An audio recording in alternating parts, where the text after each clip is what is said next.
Video opens with the sound of a lone, distorted guitar chord ringing out over grainy footage of a desolate, rain-slicked city street at night. The camera pans slowly over overflowing dumpsters and graffiti-covered walls. The title card appears in a jagged, hand-scrawled font. Denji's Chainsaw Heart. A metaphor for giving up your humanity. A splash of blood orange drips down the screen.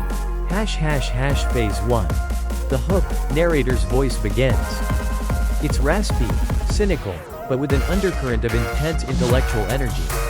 Like a punk rock professor giving a lecture in a back alley. You ever feel it? That low, grinding hum of exhaustion in your bones? Not the good kind, after a day spent building something you love. No. The other kind. The spiritual rust. The feeling that you're running on fumes, not for a finish line, but just to keep from being run over by the days piling up behind you. It's the quiet desperation of the modern world. And in that desperation, we all start to consider a certain kind of deal. A dirty, little contract written in the fine print of our fatigue. I call it the devil's bargain. It's the trade you make when you're too tired to fight anymore. You trade a piece of your soul, your passion, your time, your very identity, for a little bit of peace. For a slice of so-called normalcy. But what if that normalcy is a trap? Stick with me. Because by the time this is over, you're going to understand that the monster you create to survive the world might just be the thing that keeps you from ever truly living in it. ## Phase 2. The problem. Let's get personal. You know this bargain intimately. You feel its weight every morning when the alarm goes off, a sound like a prison bell. It's the silent scream behind your teeth when you say, yes, of course, I can get that done, while every fiber of your being wants to burn the whole building down. You've convinced yourself this is what it means to be an adult. Responsibility. Duty. Sacrifice. But deep down, in the quiet, forgotten corners of your mind, you feel the truth of it. You feel the hollowness. You feel like you're playing a role in a movie about your own life, and you forgot all your lines. The internal monologue is a flat line. Your dreams, once these sprawling, chaotic landscapes, have shrunk. They've become reasonable. Manageable. Pathetic. Your greatest ambition is no longer to change the world, but to simply make it to Friday without having a complete breakdown in the supermarket parking lot. Remember when you were a kid? You wanted to be an astronaut, a rock star, an artist. Now, what do you want? A job with a decent dental plan. A mortgage that doesn't make you hyperventilate. The simple, profound luxury of not having to check your bank account before buying groceries. This is the landscape of the devil's bargain. The world puts a gun to your head, the gun of rent, of debt, of starvation, of loneliness, and it says, your dreams are your life. And you, being a rational human animal, make the trade. Here's the real-world scenario, stripped of all its polite fiction. You're in a job you despise. It doesn't challenge you, it doesn't inspire you, it slowly, methodically sands down every interesting edge of your personality until you're smooth, featureless, and easy to manage. You sit in meetings discussing synergistic frameworks and leveraging core competencies, and you feel your soul leaking out of your ears. But you stay. Why? Because the paycheck hits on the 15th and the 30th. Because it pays for the apartment you're never in because you're always at work. Because it funds the 2 weeks of vacation a year where you desperately try to remember who you were before you signed the contract. You stay because the fear of the unknown is surgically welded to the fear of homelessness. This isn't just about a bad job. It's the relationship you tolerate because the silence of an empty home is louder than the arguments. It's the degree you pursued because your parents expected it, a 4-year lobotomy that prepared you for a life you never wanted. And here's the hidden cost, the part they don't tell you about. The real pain isn't the unhappiness. Unhappiness is an active state. It's a signal that something is wrong. The real cost is the numbness that comes after. It's the slow, creeping death of the self. You stop feeling. You stop wanting. Your desires become a liability, an inconvenience to the smooth operation of the machine you've become. You don't just give up your dreams, you forget you ever had them. The bargain isn't just a compromise. It's an amputation. You cut off the parts of yourself that hurt, that want, that scream for more, and you replace them with a cold, efficient, prosthetic humanity. You become a ghost haunting the machinery of your own survival. Phase 3. The solution: the screen fills with jagged, chaotic art in the style of Chainsaw Man. How do we break a contract written in our own blood and desperation? We look to a story about a boy who made the most literal devil's bargain of all.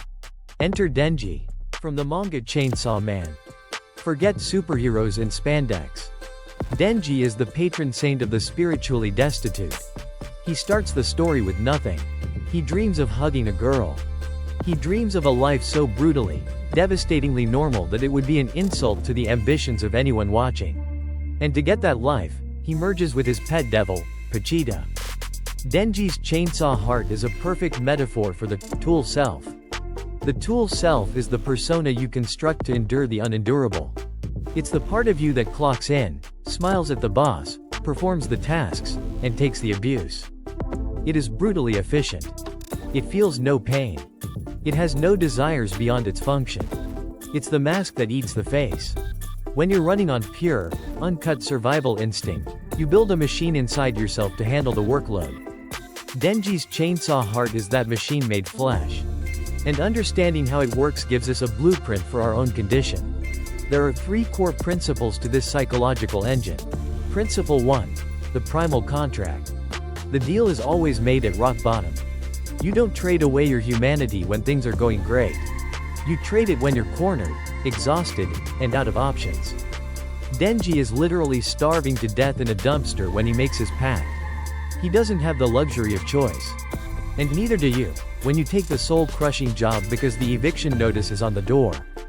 Or when you silence your own opinions to be accepted by a group because loneliness feels like a terminal diagnosis.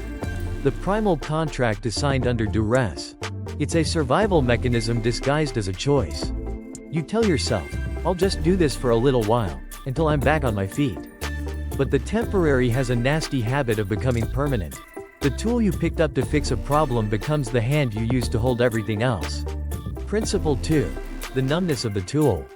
When Denji transforms, when he pulls that cord in his chest, what happens? He becomes a whirlwind of chaotic, unthinking violence. He is pure function. There is no Denji in the driver's seat, there is only the roar of the engine and the spray of blood. He often wakes up from these episodes with no memory of what he's done, surrounded by carnage. This is the psychological state of the tool's self in action. It's that feeling of dissociating at your desk, going into autopilot. You type the emails, you answer the phones, you do the work, but you are not there. Your consciousness has retreated to a safe little room in the back of your skull while the machine you built handles the messy business of survival. This numbness feels like a gift at first. It's a shield against the pain, the boredom, the humiliation. But it's an indiscriminate shield. It doesn't just block the bad stuff. It blocks everything. Joy, connection, wonder, love. The roar of the engine in your chest is so loud it drowns out the sound of your own heartbeat. You become terrifyingly good at your job, at surviving, at performing normalcy. But the performance is all that's left. Principle 3. The ghost of desire. This is the most important part. The part that offers a sliver of hope in the darkness. Even with a chainsaw for a heart, the real Denji is still in there. The pathetic, lonely, horny teenager who wants jam on his toast is not erased. He's just dormant, submerged. He is the ghost in the machine. Throughout the story, his simple, almost laughably mundane desires keep bubbling to the surface. He doesn't fight devils to save the world. He fights them so he can touch a boob. He fights them so he can go on a real date. He fights them so he can have a home with people who feel like a family, so he can eat ice cream and watch movies. These are the desires of the true self. Your tool self will tell you these desires are stupid. They're unproductive. They're childish. They won't pay the bills. The tool self dismisses them because they are inefficient. They are pure, useless, beautiful humanity. And they are the only thing that can save you. Your ghost of desire is the quiet whisper under the roar of the engine. It's the part of you that remembers what it felt like to be alive, before the bargain was struck. The core idea is this: we've all installed a chainsaw in our hearts to survive. We built a powerful, terrifying tool to carve a path through the brutal landscape of modern life. But we've forgotten that we are not the tool.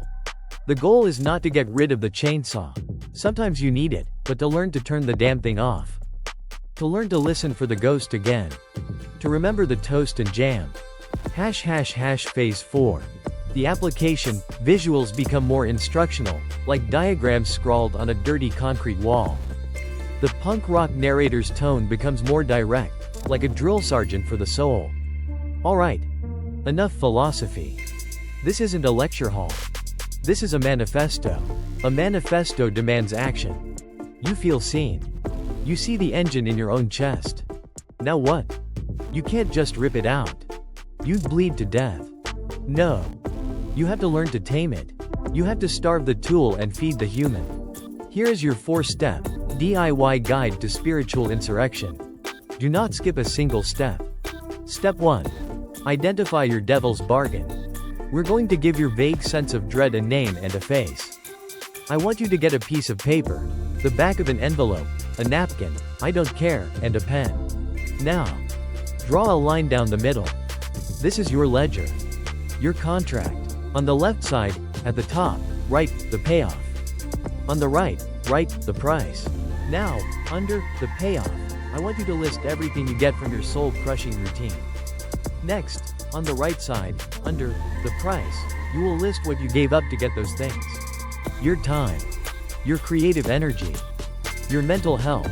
A meaningful relationship. Your sense of self. Your physical well-being. The chance to pursue what you actually love. Be brutal. Be specific. Don't write, my happiness. Write, the ability to read a book for an hour without feeling guilty that I'm not being productive. When you're done, look at that piece of paper. This is your devil's bargain in black and white. It's not some abstract feeling anymore. It's a transaction. And today is the day you start renegotiating the terms. Step 2. Listen for the ghost. Your tool self is loud. It's the voice of obligation, of shoulds, of anxiety. The ghost of desire is quiet. It whispers. To hear it, you have to create silence. Here's your mission. Sometime in the next 48 hours, you will schedule 15 minutes of absolute nothing. Find a place where you can be alone. Sit down. And do nothing. No phone. No music. No podcasts. No books. No chores. You just sit. Your tool self will immediately go into a state of panic. Your job is to let that wave wash over you and do nothing. Breathe. And listen. Underneath that hurricane of anxiety is a quieter voice. The ghost. What is it whispering? It won't be something grand. It won't say, quit your job and become a painter in Paris. It will say something small. Something pathetic. I wish I could just lie on the floor. I miss the way that one song sounds. I want to draw a stupid-looking dog. I wonder what my old friend is up to. Get another piece of paper. Title it, Ghost Memos. Write down whatever you hear, no matter how insignificant it seems. This is intelligence from behind enemy lines. This is the authentic you, reporting for duty. Step 3. Feed the human, not the tool. Action. You have your list of ghost memos. You have your list of small, unproductive desires. Now you must act on one of them. You must perform an act of radical inefficiency. Look at your list. Pick the smallest, easiest, most pathetic thing on it. The one your tool self scoffs at the loudest. Is it eating a piece of toast with 3 different kinds of jam, just like Denji? Is it spending 10 minutes watching clouds from your window?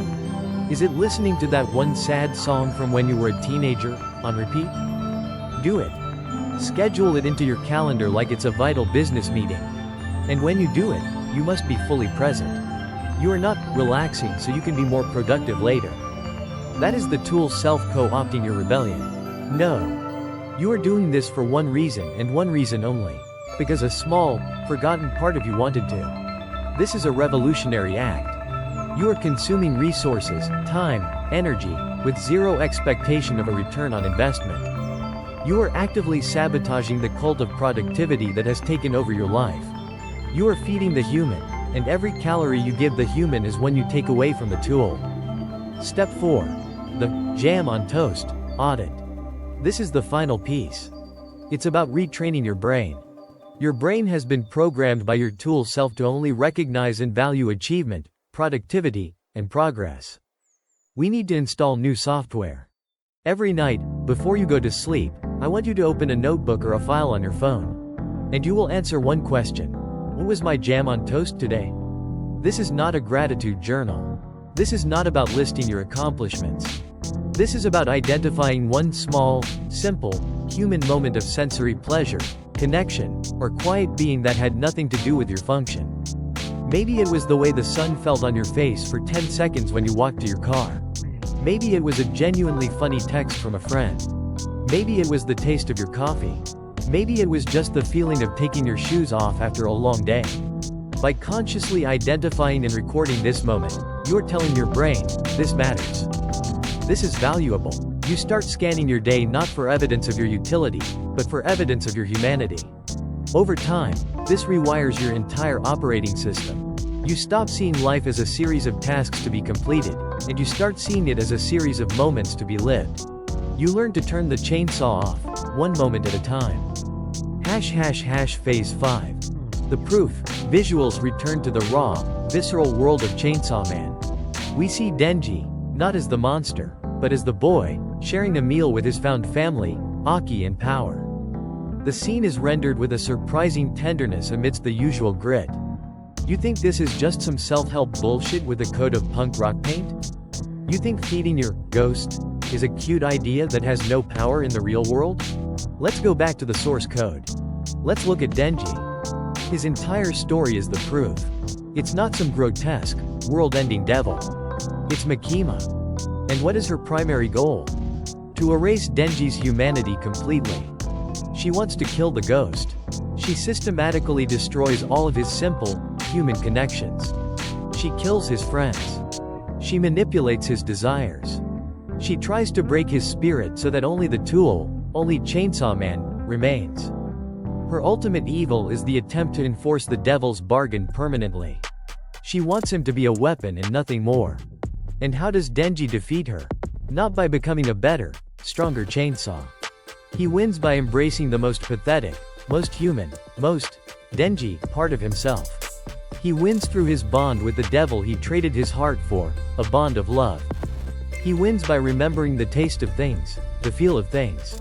He defeats the ultimate manipulator not with overwhelming power, but with an act of grotesque, defiant, and deeply personal humanity. He proves that the ghost in the machine is the machine's most fatal flaw. His humanity wasn't a liability, it was his secret weapon. This isn't just fiction. This principle is forged in the darkest furnaces of human history. Read Viktor Frankl's Man's Search for Meaning. Frankl, a psychiatrist and Holocaust survivor, documented his time in the Nazi concentration camps. There is no more extreme example of an environment designed to strip away humanity and create a pure tool self. Prisoners were numbers. They were units of labor. Their individuality was systematically erased. What did Frankl observe? He saw that the people most likely to survive were not always the physically strongest. They were the ones who could hold on to a sliver of their inner life. They were the ones who could find a why. He writes about men who would conjure the image of a loved one's face, who would find solace in the memory of a sunset over their hometown, who would hold on to the goal of one day finishing their life's work. This was their jam on toast. In the face of unimaginable horror, they were feeding the human. The Nazi regime, like Makima, was a system designed to destroy the ghost of desire. And Frankl's testimony is a chilling, real-world proof that even in the deepest hell, our internal humanity is the last and most powerful sanctuary we have. The logic is undeniable. A tool can perform a function, but it cannot create meaning. An engine can run, but it cannot feel joy. A weapon can destroy, but it cannot love. When you sacrifice your humanity for efficiency, you're trading the entire point of living for the mere mechanics of survival. You get the normal life you crave, but you arrive there as a hollowed-out husk, an empty vessel. The bargain promises you the world and gives you a beautifully furnished tomb. Reclaiming those small, useless pieces of yourself is not an indulgence. It is the only logical way to win a game that is rigged against your soul. Phase 6. The call to action. The narrator's voice becomes calm, but retains its intensity. The visuals fade to the channel's logo, a gritty, stylized NLM. That looks like it's been scratched into a wall. We've dissected the contract. We've mapped the escape route. Now, the work begins. Your work. I want you to go down to the comments section. It's not a place for likes and algorithms. It's a public ledger. A wall of testimony. I want you to answer this. What's the devil's bargain you've made in your own life? What did you trade, and what did you get? No judgment here. This is a manifesto, not a confession booth. By writing it down, you make it real. You take the first step in renegotiating the terms. If this felt less like a video and more like a diagnosis, if you're tired of the plastic smiles and the hollow self-help that tells you to just think positive while the world burns around you, then join the noise. Hit subscribe. This is the Normal Life Manifesto. We don't have the answers, but we're asking the right goddamn questions. And if this whole idea of the tool self has its hooks in you, if you want to understand the deeper reasons why we run from our own humanity, then you need to watch our next session. It's called The Anxiety of Freedom, Why We Choose the Cage. It explores the terrifying psychology of why we sign these bargains in the first place. The box is on the screen. Click it. The session is starting now.